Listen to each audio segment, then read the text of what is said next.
Quando a lama virou pedra e mandacaru secou, e a rebação de sede bateu asa e voou. A terra aqui só é ruim quando não chove no chão, mas se chover tem de tudo, fartura tem de porção. Tomara, meu Deus, que chova, tomara, meu Deus, tomara, só deixa o meu cariri no último pau de arara. Enquanto a minha vaquinha tiver o curioso e puder com o chocalho pendurado no pescoço, vou ficando por aqui. Que Deus do céu me ajuda, quem foge à terra natal.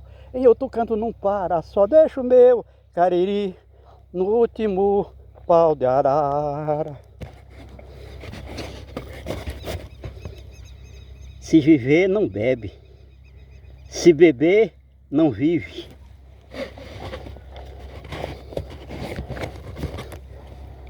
Seca não tem nada a ver com falta de chuvas no Brasil. Quais são as causas da seca principal? As principais causas. Quando a água da chuva se precipita no chão, vira lixo, lixo, água no estado lixo.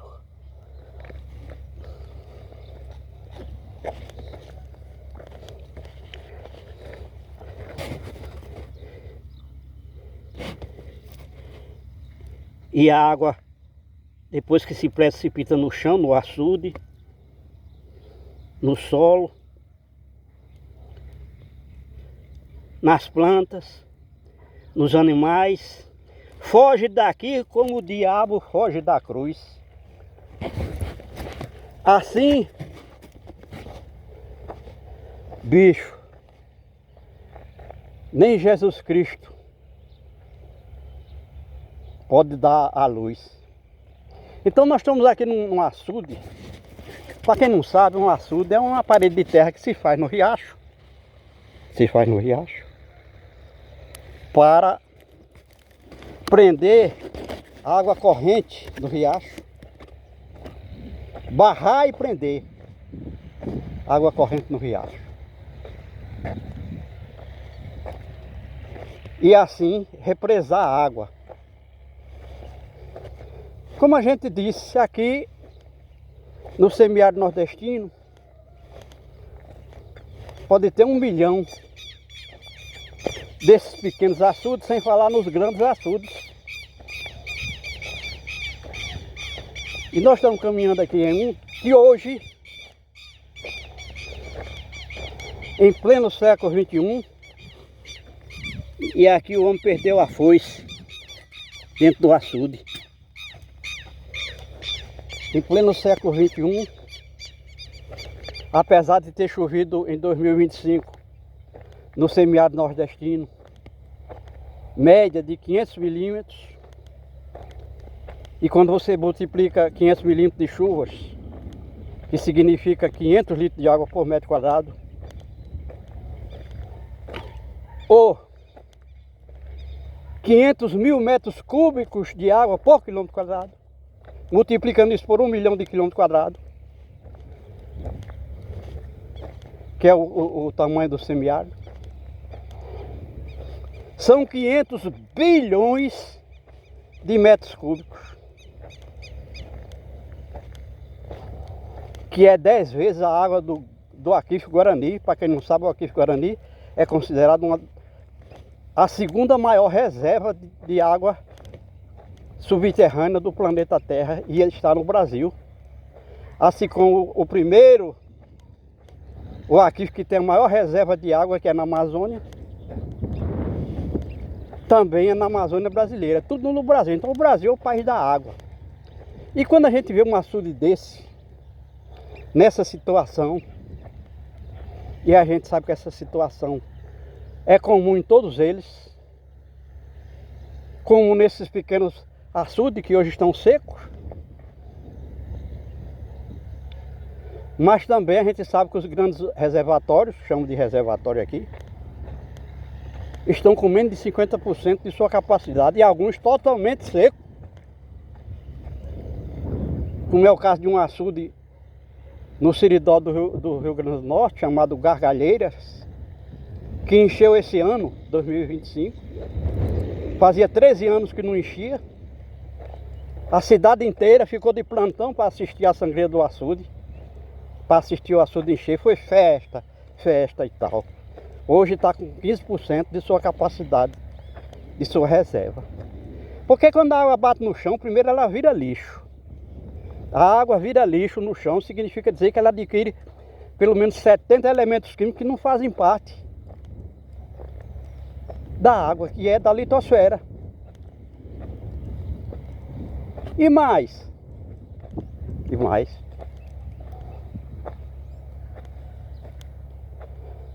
Adquire, por exemplo, matéria orgânica decomposta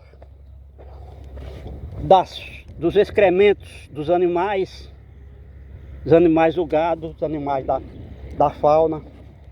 A matéria orgânica vegetal que está decomposta. Tem restos mortais de animais que morrem. Tudo está aí nesse líquido. Não é água potável. E nem é água doce. A água da chuva é cristalina, insípida, inodora.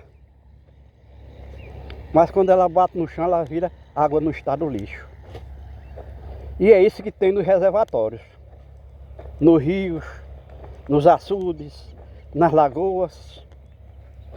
É uma sopa com pelo menos 80 elementos químicos, físicos, orgânicos, que não é água.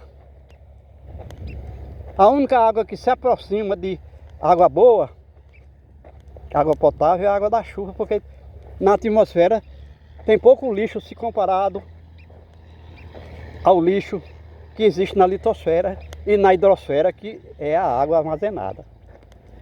E aqui nós estamos falando de lixo, não significa dizer que no chão ele é lixo. Eu estou falando que é lixo na água. Na água é estranho. Então se é estranho é lixo. Aí quando essa água se precipita no chão, como a água é solvente sobre o estado da natureza, ela vai atraindo toda essa matéria orgânica e minerais do chão, porque na água da chuva não existe mineral. Vai atraindo o barro e por isso que ela é essa cor do barro. Não se pode dizer que isso é água. A gente está vendo até um animal ali ainda vivendo nesse lago, dando rebanada ali dentro. Peixe não é, certamente é sapo. O peixe jamais teria condições de sobreviver num líquido desse com essa cor, com essa composição que a gente sabe que é absolutamente nociva à vida. E mesmo o sapo que está aí, mesmo provavelmente não está adaptado a esse tipo de água. A gente chama água porque é um líquido. Ele vai morrer porque ele não vai respirar. A gente sabe que o sapo, para respirar, tem que botar a cabeça fora da água. Enquanto que os peixes respiram dentro da própria água, conseguem fazer esse processo de respiração dentro da própria água. Aí alguém diz, mas essa água não é melhor do que a água do oceano? A água do oceano é salgada. Porque o sal é da terra. Quando a água bate no chão, ela vai adquirindo todos esses elementos que a gente citou aqui, que são da terra, vai dissolvendo e é o substrato. Então tem sal no oceano, somente sal não, cloreto de sódio, tem muito mais coisa. Da própria terra que, como a água está lá armazenada há milhões de anos, ela vai dissolvendo aqueles elementos do chão do oceano e vai se transformando naquele líquido que alguém chama de água, mas quando a gente vai tomar banho no mar, depois tem que tomar banho numa água doce para tirar toda a sujeira que pegou no corpo, que era proveniente do mar. Mas para os seres vivos do mar, do oceano, é boa, é água boa. Se trouxer aquele ser vivo lá do mar, aqui para a água doce aqui fora, no açude, por exemplo, ele vai morrer. Cada coisa no seu lugar. Mas só que a água, toda a água da terra já foi água doce. Porque veio do regime de chuvas. A gente sabe que os primeiros seres vivos, que são micro-organismos, eles foram formados no chão com a precipitação de água no estado gasoso. Ou seja, umedecia o solo suficiente para gerar micro-organismos, fungo, vírus, bactérias, protozoários, algas. Tudo isso se formou primeiramente. Os micro-organismos são seres vivos, unicelulares. Esses seres vivos se formaram então na água no estado gasoso na terra. Era tão alta a umidade do ar que mantinha o solo úmido suficiente para gerar vida. E aí, quando as nuvens estavam supercarregadas, com alto volume de chuva nelas, muito pesadas, a pressão atmosférica não conseguiu sustentar nuvens no ar e elas se precipitaram no chão em forma de água, que pode ser o chamado pingos de chuvas, pode ser granizo. Então nós estamos caminhando aqui num açude, nós precisamos mostrar que nós estamos aqui mostrando o que seria, o que representaria 1 milhão de unidades desses pequenos reservatórios. E quando a gente chama reservatório, nós estamos usando uma linguagem do homem, vamos dizer assim, artificial, sem base científica. Porque reserva, a gente entende que reserva seria algo guardado para ser utilizado quando faltasse, quando tivesse deficiente, quando tivesse um déficit hídrico, usar. Mas aqui ninguém pode usar. Esse era o momento de se ter essa água aqui na reserva, água doce, para que o homem pudesse fazer agricultura e irrigar sua planta, para que o homem pudesse beber, o gado pudesse beber, o homem pudesse plantar capim para alimentar o seu gado. E a gente viu a situação. Olha o açude.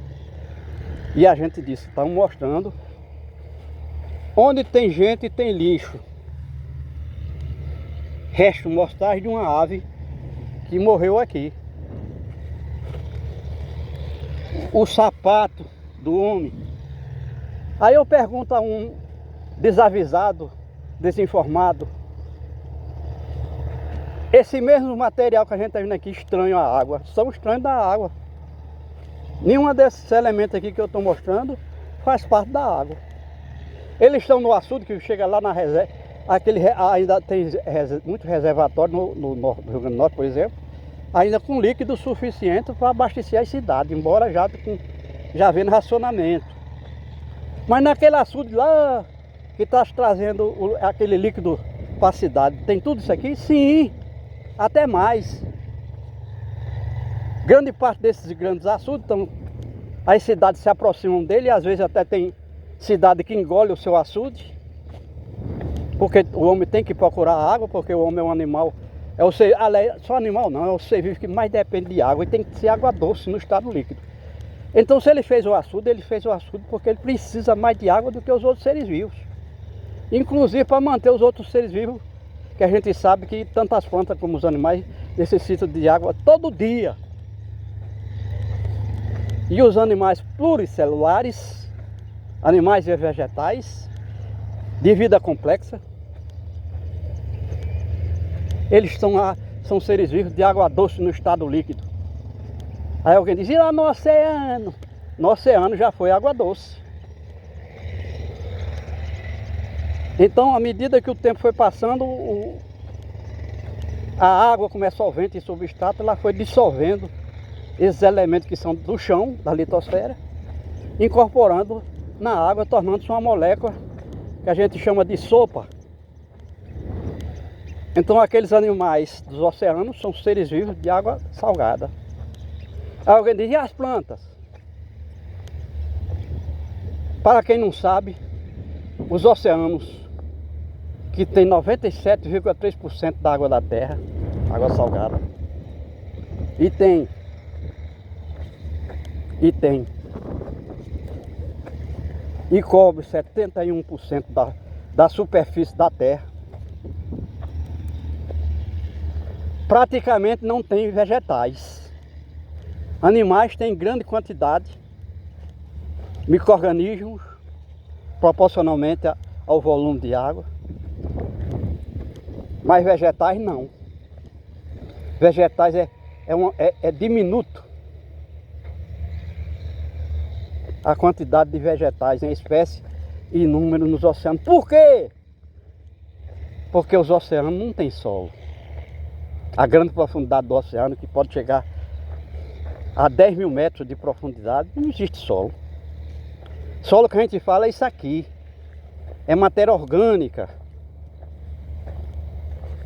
Barro, argila, areia. Porque esse solo é solo vivo. Então lá nas profundezas do oceano não tem solo. Não existe o que a gente pode chamar de solo, que é o quarto elemento da natureza. E o solo não é apenas esse material sólido. Tem muita matéria orgânica decomposta. E a gente está vendo aqui pela cor desse solo que está no meio do açude. É a lama que virou pedra. Tem gases da atmosfera também, são atraídos para o solo. A água, na medida certa, porque água demais é prejudicial para a vida. Embora a vida precise de água todos os dias, a vida precisa de água todos os dias. Aqui a chuva vem num determinado período, que é muito curto, de no máximo 100 dias, cai no máximo 1000 milímetros e cai no mínimo dos 200 milímetros de chuva aqui, nessa área do Nordeste. Enquanto que na Amazônia pode cair 3.000 milímetros. Ou seja, 3.000 litros de água da chuva por metro quadrado. É um dilúvio. É como se fosse uma lâmina d'água de 3 metros de espessura. Mas aqui não. Mas a vida, ela escolhe um lugar para viver, para nascer e viver. Porque a vida toda nasce para nascer e viver, de acordo com os 4 elementos da natureza e suas variáveis atmosféricas. Então aqui, ao redor dessa represa, como a gente disse, é um açude, existia todas as espécies de vida de água doce do planeta Terra. Não vamos dizer que tinha todas as espécies de animais e todas as espécies de vegetais, todas as espécies de insetos, mas sim nós estamos nos referindo a cada reino. Reino animal, reino vegetal, reino dos micro-organismos, tudo estava representado aqui, porque aqui é água doce. A chuva é água doce. E como a gente disse, a vida foi criada na água doce. Os micro-organismos foram criados na água no estado gasoso. A gente repete porque há uma confusão danada sobre isso. Enquanto que os animais e vegetais só puderam ser criados depois que choveu, que é água doce no estado líquido. E essa mesma água que foi para o oceano era água doce. Só que, como a gente disse, a água é solvente substrato, e lá ela se transformou em água salgada. Mas não é só sal que existe lá, não é só cloreto de sódio. Tem outros elementos estranhos que fazem parte da terra que estão no mar, que o mar existe há milhões de anos. Outra vez, bilhões de anos. E a água lá presa, parada, foi dissolvendo. Então lá no mar não existe vegetal, porque não tem solo, não tem luz solar, não tem água doce, porque os seres vivos foram criados inicialmente na água doce e não na água salgada. Lá não tem ventilação que a planta precisa. Nós estamos caminhando aqui nessa camada de capim, gramínea, que naturalmente as margens das lagoas, são plantas nativas daqui, nascem às margens dos açudes, do riacho, nasce abundantemente quando tem o lago. E à medida que o lago vai secando, a represa vai diminuindo, vai surgindo essas áreas abertas, absolutamente férteis, com bastante água no chão, no solo, onde estava represada a água. E ali a planta foi se desenvolvendo aqui, voluntariamente, vamos dizer, ou naturalmente, para melhor explicação. E aqui então ela era alimento para o gado. E a gente vê que o gado esteve aqui andando, procurando, está aqui as fezes, procurando comer. E agora nesse momento o capim está seco. É só celulose. Mesmo ele comendo, pode até encher o bucho, mas não alimenta. Não tem os nutrientes. Porque à medida que a água foi evaporando da planta, foi sumindo, com a água foi também embora os nutrientes minerais, ou seja, a substância que traria alimento para o gado. A gente vê a quantidade de fezes que tem aqui, o gado procurando alguma coisa para comer aqui e não tem. E de repente nós vamos caminhando um pouquinho aqui para ver um pato doméstico que está ali, não se sabe esperando o quê, porque ele veio para cá pensando que tinha água e a gente vê que não tem. O açude está seco e seco não tem vida, porque a vida precisa de água a todo instante, todos os dias. E fora dos oceanos nós somos seres vivos de água doce.